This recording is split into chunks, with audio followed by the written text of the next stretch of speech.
ఇక్కడ సమావేశం అయ్యేది ఏ కులానికి వ్యతిరేకం కాదు, ఏ వర్గానికి వ్యతిరేకం కాదు, ఎవరికో వ్యతిరేకం కాదు. కానీ మా హక్కులకు భంగం కలిగితే డెఫినెట్గా పోరుబాట పట్టేందుకు బీసీలు ఎప్పుడూ సిద్ధంగా ఉంటారు. 40-50 సంవత్సరాలు 60 సంవత్సరాల నుంచి బీసీలకు అన్యాయం జరుగుతుంది, సహించాం. అన్యాయం జరుగుతూనే ఉంది, సహించాం. కానీ ఈరోజు అన్యాయంతో పాటు అవమానం జరుగుతుంది, అపహాస్యం పడుతుంది, అవహేళన చేస్తున్నారు. అది తట్టుకోలేం మనం, అది తట్టుకోలేం. ఇప్పుడు జరిగేది అదే. అన్యాయం చేసి తట్టుకున్నాము, కానీ ఇప్పుడు అవహేళన చేస్తున్నారు. ఆ అవహేళన మాత్రము ఎట్టి బస్సులో తట్టుకోలేరు. ఈరోజు ఓటర్ లిస్ట్ అన్ని పేరు లేదు, 4 కోట్లన్నీ సంఖ్య తగ్గింది. అన్నిట్లో కూడా అపహాస్యం చేస్తే భావితరం మనం క్షమించదు. దయచేసి మేము ఎక్కువ సమయం తీసుకోము. అసెంబ్లీలో మాట్లాడినా నేను, అసెంబ్లీలో మాట్లాడితే ఎదురుజాడి ప్రభుత్వం నా మీద ఏం మాట్లాడి నేను, భారతదేశ చరిత్రలో ప్రప్రథంగా రిజర్వేషన్ సాధించింది తమిళనాడు ప్రభుత్వం. రిజెక్ట్ అయిన రాష్ట్రాలు బీహార్ ఉన్నది, మహారాష్ట్ర ఉన్నది, రిజెక్ట్ అయిన రాష్ట్రాలు ఉన్నాయి. ప్రభుత్వం చిత్తశుద్ధి ఉంటే తమిళనాడు తరహా పోదామా, బీహార్ తరహా పోదామంటే ఏందా పెళ్లి శాపనార్థాలు పెడుతున్నాని చెప్పి గొల్లేసిండ్రు, ఎదురుదాడి చేసిండ్రు. నేను ఆ రోజు చెప్పినా, మీరు ఎంత ఎదురుదాడి చేసినా రాజ్యాంగ సవరణ జరిగింది. 6 నుంచి 7 సార్లు తమిళనాడు కోర్టు కొట్టేస్తేనే 92లో పోయి 94లో నీకు సవరణ జరిగింది. అలా చెయ్యండి, లేకుంటే జీవో ఎట్టి పోస్తో చెల్లదు. నువ్వు నిజంగానే ప్రభుత్వానికి జీవో ఇచ్చే అవకాశం ఉంటే 22 ఏళ్ళు ఎందుకు కాలాపన చేసినావు, జీవో చెల్లదు అని చెప్పడం జరిగింది. అనుకున్నట్టే ఏ కోర్టు కానీ సంఖ్యాపరంగా చూడది, చట్టపరంగా చూస్తుంది. రాజ్యాంగపరంగా చెల్లదు. కాబట్టి నువ్వు ఎంత వాదించినా, ఎంత ఇంప్లెంట్నే కోర్టే అంటది చట్టానికి వ్యతిరేకంగా అవుతుంది కాబట్టి నువ్వు చట్టం తయారు చేసుకుంటాడు. చట్టం తయారు చేసినాక ఇప్పుడు మనం కూర్చోవాల్సి వస్తుంది. చట్టం తయారు చేసినాక, ప్రొటెక్షన్ ఇచ్చినాక ఏ కోర్టు కూడా డెఫినెట్గా మనకు ప్రొటెక్షన్ ఇస్తుంది. దానికి ఏకైక మార్గము జీవోలు సరిపోవు. దయచేసి నేను ఒకటే చెప్తున్నాను, రాజ్యాంగ సవరణ నారగుని మాట్లాడినప్పుడు రాజేరాజు అటు రేపు ఇద్దరు మాట్లాడిన విధంగా డెఫినెట్గా రాజ్యాంగ సవరణ అయితేనే దీనికి ప్రొటెక్షన్ వస్తుంది. ఈరోజు మనం సమావేశం కూర్చున్నప్పుడు టీవీలలో సమాజం, బీసీ సమాజం మొత్తం కూడా మీద నమ్మకంతో చూస్తుంది. డెఫినెట్గా భగవంతుడు ఒక గొప్ప అవకాశం మనకు కల్పించింది. ఇంతకన్నా మానవ జీవనం ఇంతకన్నా గొప్ప అవకాశం లేదు. ఈ అవకాశంతో మీరు సాధిస్తే చిరస్థాయిలకు మీ పేరు ఉంటుంది. ఆ రోజు ఏదైతే కేసీఆర్ గారు ఆంధ్రప్రదేశ్ రాష్ట్రంలో పోతున్నా, తెలంగాణ రాష్ట్రంలో అడుగు పెడతా అన్నాడు. ఆ రోజు ఈ రోజు చూడంగా రేపు పొద్దున మీరు ఏ పిలిపించినా ఢిల్లీకి పోదామా, మీలేని మార్చి చేద్దామా, ఏం చేస్తావో మా పార్టీ పరంగా డెఫినెట్గా మీ ఎంబడి ఉంటాం. మేము చివరి వరకు ఉంటాం. ఈరోజు మీరు వస్తున్నానే కేటీఆర్ వస్తున్నారు, చివరి వరకు కూడా మా పార్టీ నినాదం ఒకటే. రాజ్యాంగ పరంగా ఏదైతే మీరు 42% ఇస్తా అని చెప్పి కొల్లగొట్టి ఓట్లు, దానికి కట్టుబడి ఉండాల్సిన ప్రభుత్వం మీది.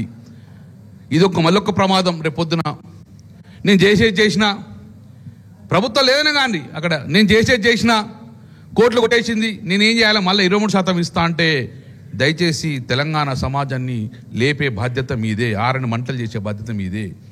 మళ్ళీ ఒక్కసారి 23% రిజర్వేషన్ అయితే గిట్ట చిరస్థాయిగా ఇది భూస్థాపితము, బీసీ నినాదమే భూస్థాపితం అవుతుంది, మరణ శాసనం అవుతుంది. భావితరం మాత్రం మనని క్షమించదు. భావితరానికి అన్యాయం చేసిన ఈ స్థలంలో కూర్చొని అన్యాయం చేసిన భావిస్తాం. కాబట్టి అల్టిమేట్ ఇవ్వండి, అల్టిమేట్ ఎంత దూరం ఇచ్చేయండి. ఏమని ఇస్తారంటే, మాకు ఎన్నికలు జరగకున్నా పర్వాలేదు, కర్ణాటకలో జరగలేదు, జరిగితే మాత్రం చట్టపరంగా 42% రిజర్వేషన్ తోటే ఎన్నికలు జరపండి. పార్టీ పరంగా ఇస్తామంటారు. 5763 సర్పంచులు ఉన్నారు. అందులో ఏ పార్టీ ఉంటుందండి? ఏ పార్టీ ఉంటుంది? అందులో ఉండదు కదా. నువ్వు ఏ పార్టీ పరంగా ఇస్తావు? ఈరోజు నోటిఫికేషన్ ఇచ్చింది ప్రభుత్వం. జేసీ చైర్మన్ మీరు ఇద్దరు వినాలి. తెలంగాణలో 31 జిల్లా పరిషత్ చైర్మన్లు ఉన్నారు. దానిలో 47% కేటాయించారు, 13 కేటాయించారు, 13 బీసీలు కేటాయించారు. మా కరీంనగర్ జిల్లా ఉండగా బీసీలు కేటాయించారు. బీసీలు అందరూ సంతోషంగా ఉన్నారు. ఎవరైతే మా బీసీ అవుతామని చెప్పేసి, రేపు 23% చేస్తే మళ్ళీ మా బీసీ ఓసీ అవుతుంది అంటే నోటికాడ బుక్క తీసుకొని అపహాస్యం చేసే పరిస్థితిలో మళ్ళీ ఉంటుంది. ఎట్టి పసులో 23% ఒప్పుకునలేదు. 42% ఇంకా 10 సంవత్సరాలు అయితే 20 సంవత్సరాలే, కానీ చట్టపరంగా రాజ్యాంగ సవరణ చేసే ఎన్నికలకు వెళ్ళాలి అని చెప్పేసి ప్రధాన డిమాండ్ తోటి మీరు ముందుకెళ్ళండి. ఆ తరహా రేపు పొద్దున బంద్ పెడతాం, డెఫినెట్గా బంద్ సక్సెస్ చేస్తాం. స్వచ్ఛందంగా వచ్చి బంద్ చేస్తారు. మా జిల్లాలో నేను చూసుకుంటా, మొత్తం కరీంనగర్ జిల్లాలో బంద్ నేనే ప్రకటిస్తాను, పోయి అడ్డం మాడుకుని నేను చేసుకుంటా. అలాగే అందరికి బాధ్యతలు అప్పచెప్పండి. అందరికి బలవంతం ఏం లేదు, ఒక పిలుపునిస్తే బీసీ సమాజానికి అందరు కూడా వర్గాలకు వస్తారు. కాబట్టి మీరు ఇమ్మీడియట్గా బంద్ అయిన తర్వాత దయచేసి ఒక్కరోజు జ్ఞాపించకండి, మళ్ళీ షెడ్యూల్ ఇవ్వండి. మొత్తం ఇప్పుడు మనం హైదరాబాదు జిల్లాలకు ఉన్నది, గ్రామానికి చేరాలంటే ఈ ఉద్యమం బలోపేతం కావాలి. మనందరి మీద బాధ్యత ఉన్నది. గుజ్జకృష్ణ మాట్లాడతలేడు, సబ్జెక్ట్ అంతా నాకు ఆయన ఇస్తాడు. అందరిలో ఆవేదన ఉన్నది, సత్యమన్న, అందరిలో ఆవేదన ఉన్నది. ఆ ఆవేదన ఇంప్లిమెంట్ చేసే బాధ్యత జేఏసీ మీద ఉన్నది. మా పార్టీ పరంగా నేను మోసంచారి గారు, శ్రీనివాస్ గారు, రవిబాబు మేము అందరం మాట్లాడుకొని కేటీఆర్ గారు సానుకూలంగా గోహెడ్ అన్నారు. ఇంతకన్నా మంచి సూచక లేదు. మా పార్టీ మీరు ఎప్పుడు పిలిచినా ఏది ఇచ్చినడంగా ఉద్యమంలో ముందుంటుంది, మీకు సహకరిస్తుంది. చివరి వరకు అవసరమైతే ఢిల్లీకి రమ్మన్నడంగా ఢిల్లీకి వస్తాము, కానీ జంతర్ మంతర్ రాము. ప్రైమ్ మినిస్టర్ ఇంటి ముందు కంటే వస్తాం మేము, పిఎం ఇంటి ముందే ఉంటాం మేము. ఎక్కడండి జంతర్ మంతర్లు చేస్తే ఎక్కడ జరుగుతాయి చట్టాలు? ఎక్కడ జరగాలి?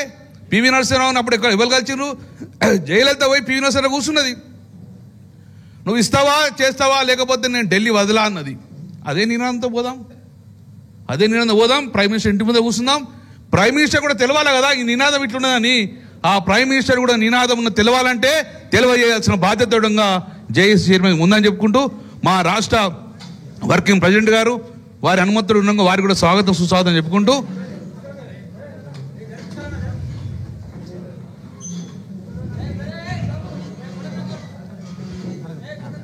నాలుగోనమాట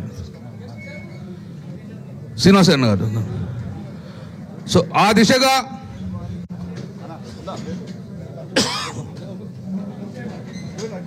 మా పార్టీ కూడా అదే చెప్పింది. మా పార్టీ కేటీఆర్ గారు అదే చెప్పారు, శాస్త్రీయంగా జరగాలి, బీసీ మనోభావాలతో ఆడుకోవద్దు, బీసీలకు ప్రభుత్వం ఏదైతే హామీ ఇచ్చిందో దానికోసం కొట్లాడమని చెప్పి మాకు ఫ్రీడమ్ ఇచ్చింది కాబట్టి అసెంబ్లీలో మేము గొంతెత్తినాం మేము. సో అసెంబ్లీలో కాదు ప్రజల మధ్యలో మా అగవక్షం ఇచ్చిన బట్టి డెఫినెట్గా మేమందరం ముందుంటాం. కానీ ఒక్కటి మాత్రం చెప్తున్నాం, ఏ ఉద్యమం చేపట్టినడంగా మొక్కుబడి చేయకూడదు. ఉద్యమం డెఫినెట్గా జంతర్ మంతర్ దగ్గరకు రాము, కానీ డెఫినెట్గా ప్రభుత్వ పెద్దల దగ్గరికి, మోడీ దగ్గరికి వెళ్దామా, రాహుల్ దగ్గరికి పోదామా, ఆ దిశగా పోతేనే డెఫినెట్గా నీకు ఈ యొక్క సమస్య పరిష్కారం అయితే తప్ప కానీ ఆ దిశగా మీరు అడుగులు వేయాలని చెప్పేసి మా వంతు సహకారం ఎప్పటికీ ఉంటాయని చెప్పేసి మరొకసారి జేఏసీకి చెప్పుకుంటూ డెఫినెట్గా చివరి వరకు మేము పోరాటం చేస్తాము. మధ్యన ఎక్కడ ఆగకుండా